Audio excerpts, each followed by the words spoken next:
You're scrolling through social media, fully minding your own business, when you see someone who used to be a major character in your life. And it's not anger, it's not love, it's just that weird mix of curiosity and relief. Like, oh wow, ooh, okay, yeah, that tracks. Maybe a quick mental note that you both survived, learned something, and absolutely do not need to catch up. Or maybe it serves as a general reminder you wanted to order one of those glitter explosion boxes. Whether you're feeling peaceful, slightly amused, or very glad you're not sharing that Netflix account anymore, congrats, because you are celebrating National Ex-Spouse Day. Let's go.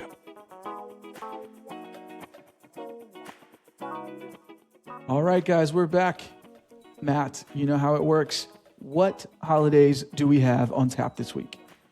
Well, I don't know if you've noticed, but I am wearing a very special Santa Claus shirt. But it's not just any shirt.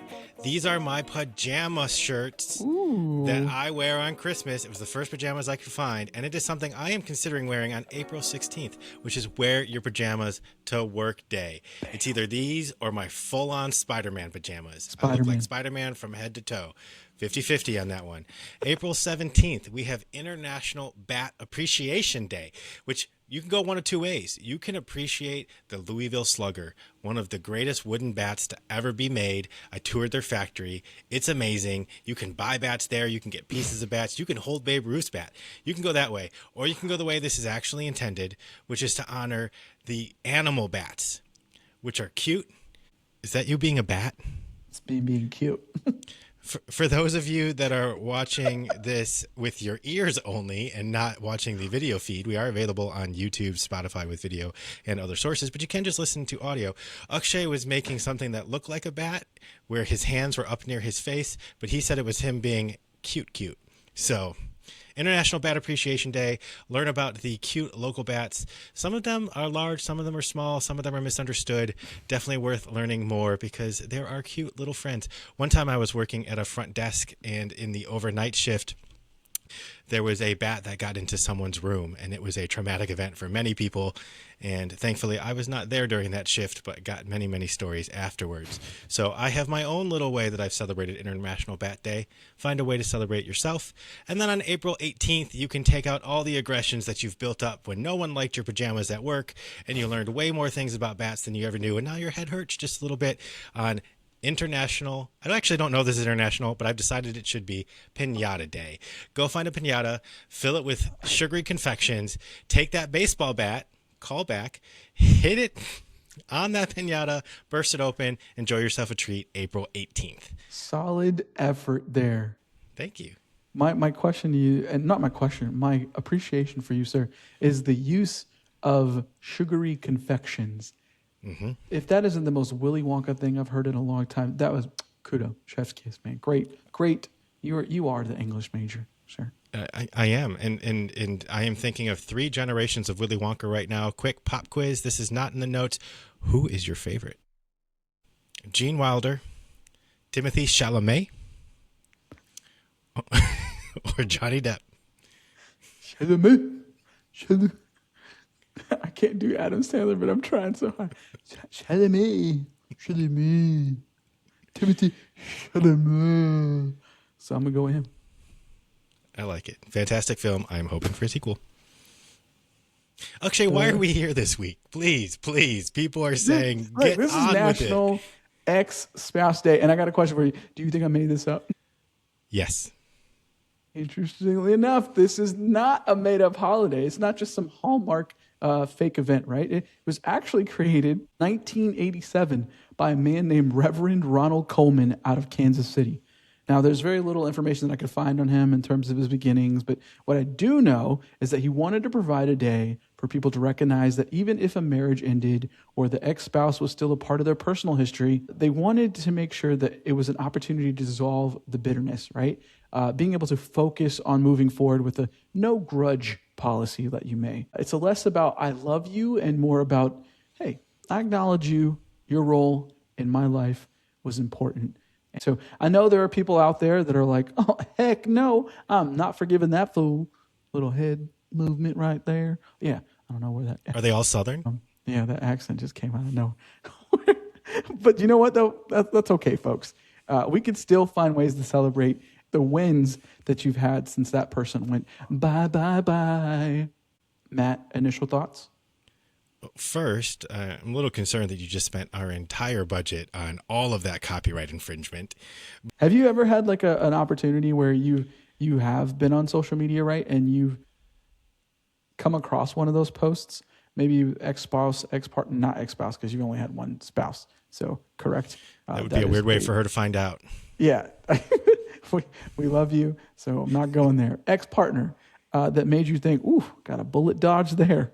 I will say that all of my ex-relationships ended very pleasantly, very amicably. Some people might say it looked like I was burning a bridge as I ran away screaming, but in reality, what I was doing is building a bedrock of potential future friendship. No, I don't think there's ever been, for me at least, a situation where, especially now looking back, there was something to learn from each of them, and I was a different person then than I am now. And sometimes it's about finding who you are truly and finding the person that meets you at that place.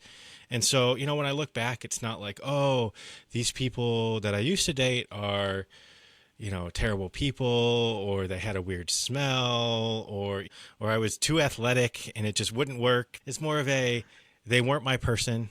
It wasn't the right time. It wasn't the right place. I'm happy I found my person. I am happy I'm in the right place. That was a long and windy way of saying, no, not really. Now, I will say a number of my friends have dated girls that after they got out of the relationship, I've seen on social media, and I'm like, wow, they really dodged a bullet. You know, and I think my dad has said that maybe a couple times, where he'll never tell me when I'm in a relationship with someone he doesn't like them. But afterwards, he'll kind of give me that pat on the shoulder. He'll be like, you'll be okay, kid. You'll be okay. Dude, parents know. They always know. Yeah. And kudos to your pops for like not engaging in that while you're in the relationship, right?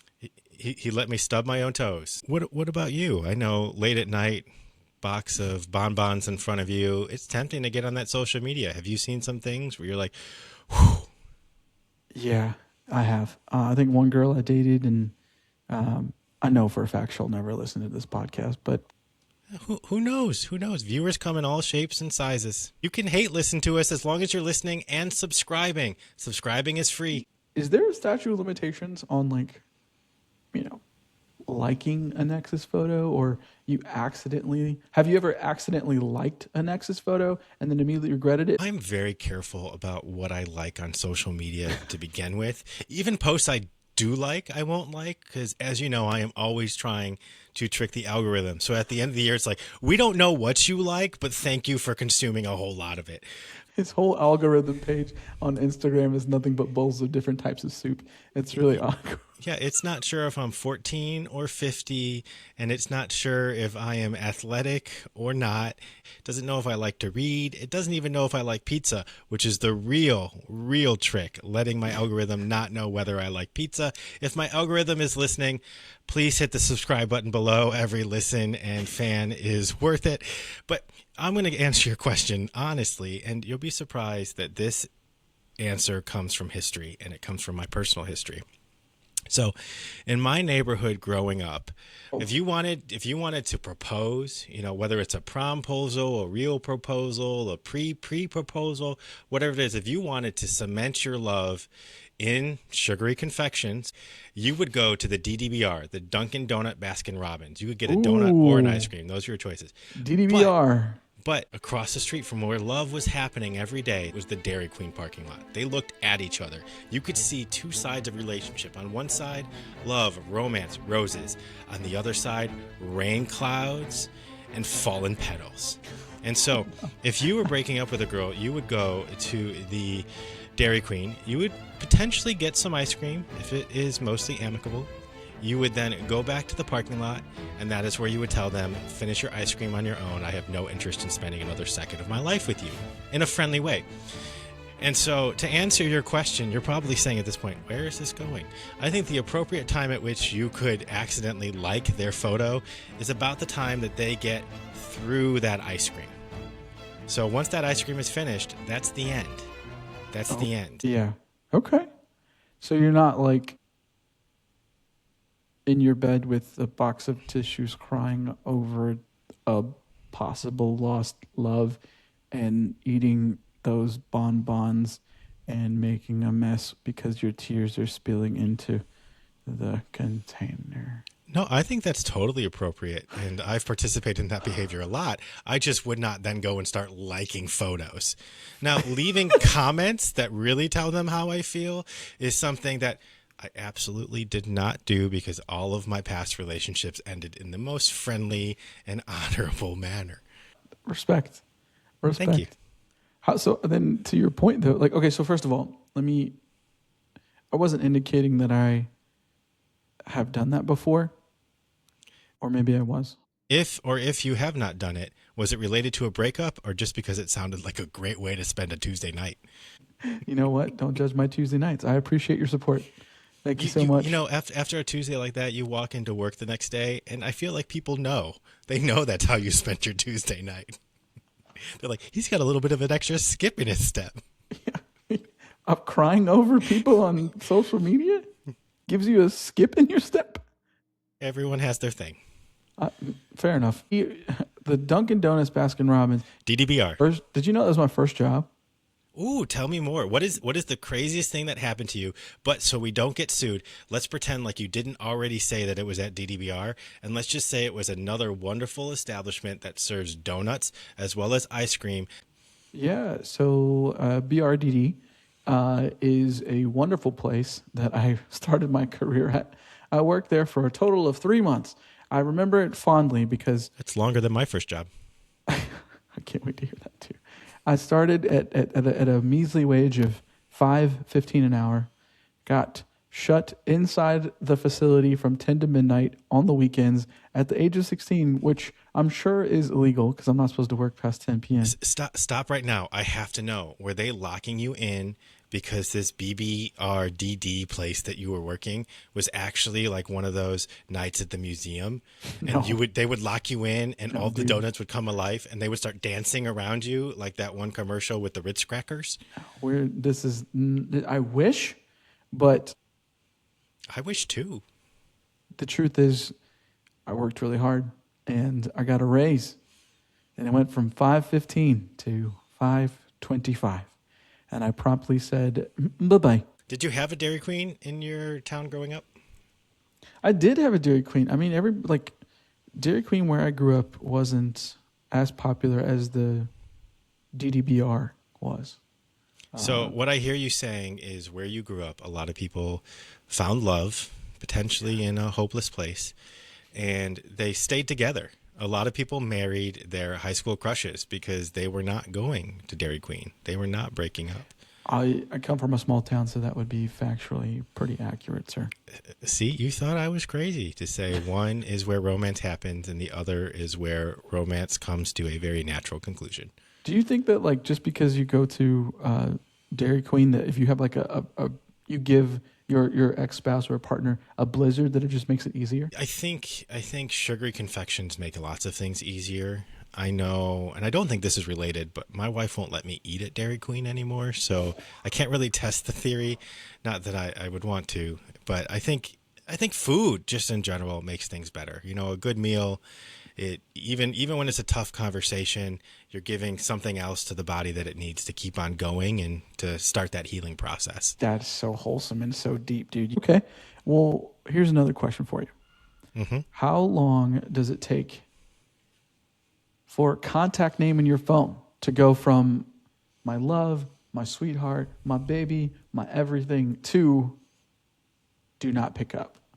This is going to surprise you, but I'm going to have to pull on my personal history to answer this question and go a little bit back in time. I was in high school and grade school, and I primarily used my mom's cell phone when I went out because my dad said, you don't really need a cell phone. He even tried to give me a calling card for college. And I said, Dad, maybe not. So if I was putting people on my mom's contact list that was like my boo, my girl, hot honey, I think I would have gotten some questions, or maybe my dad would. He probably would have questioned my mom of why she was putting in. But he also might have been proud because then, she was using her cell phone more than me, which wasn't the case. I was mostly using her cell phone.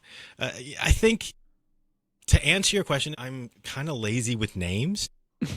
Right. And so half the time, like if someone calls me or says, here's my number, I'll just put their first name. And so then if I was to break up with them, I'd be like, well, which Becky did I break up with? Because there's 5 in the phone, right? Oh, no. One of them is the one that I need to change it to Becky's calling, don't answer, right?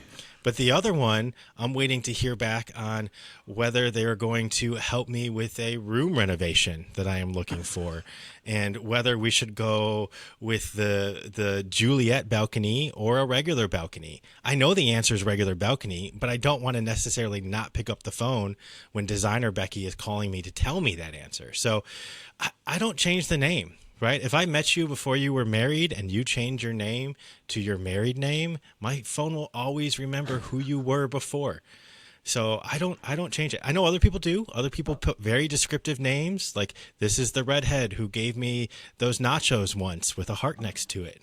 I'm not saying that's anyone on this podcast, but that's where I stand. No, that's me though. Like I think I have a descriptor next to the name, right? Like you were talking about Becky, right? So it'd be like Becky, last name with the good hair. Right, like that's what's my descriptor?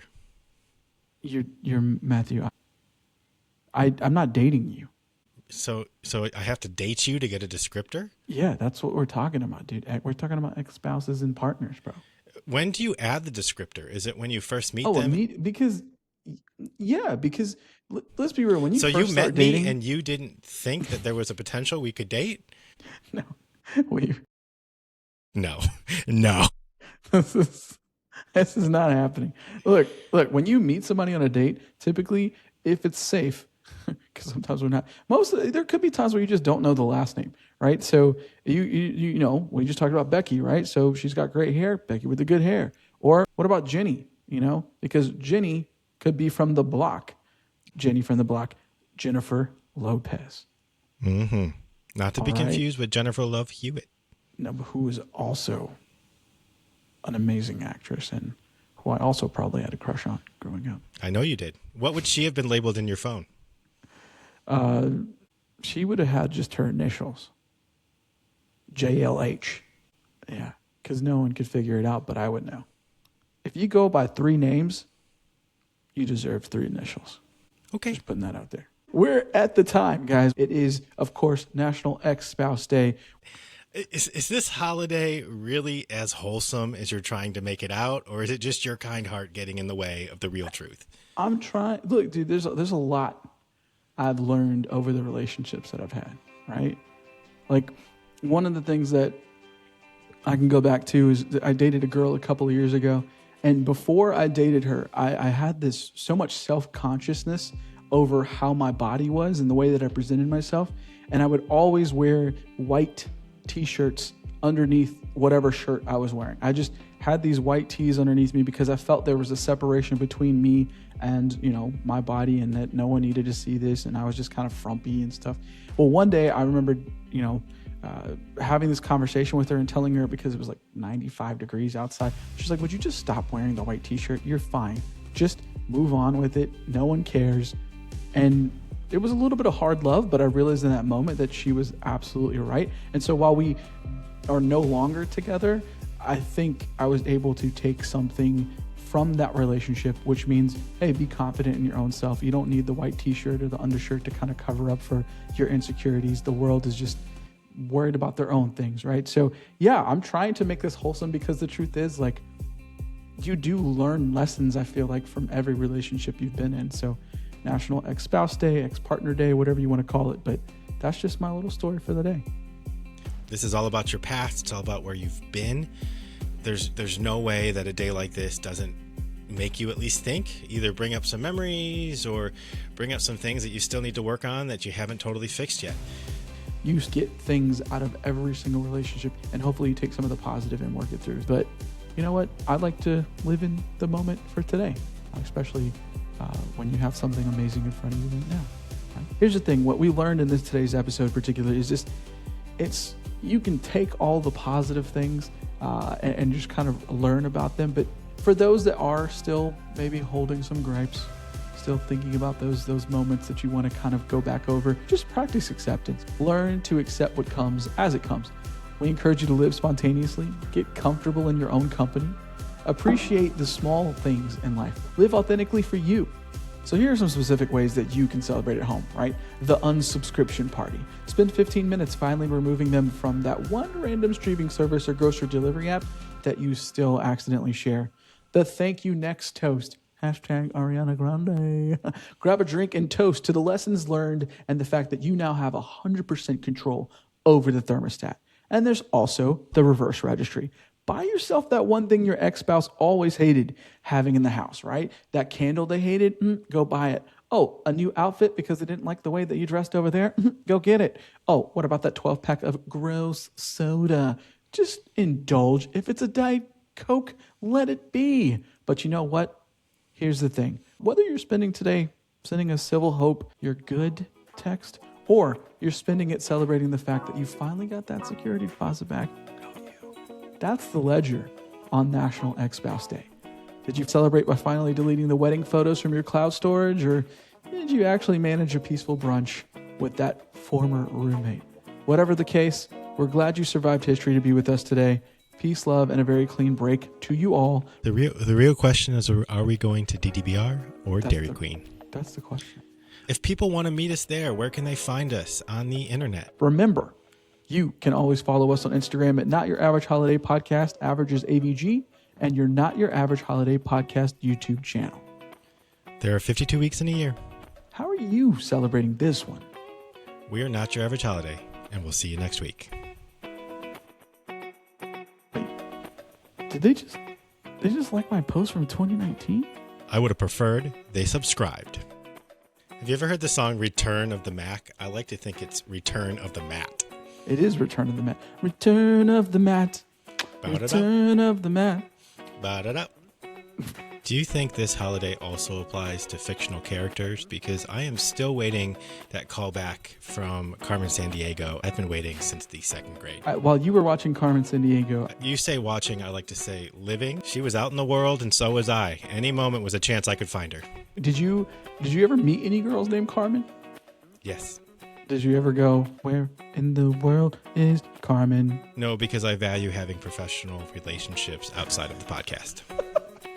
Fair enough. I've talked about this with my wife, so if she's still watching after this podcast has started the way it has, hello.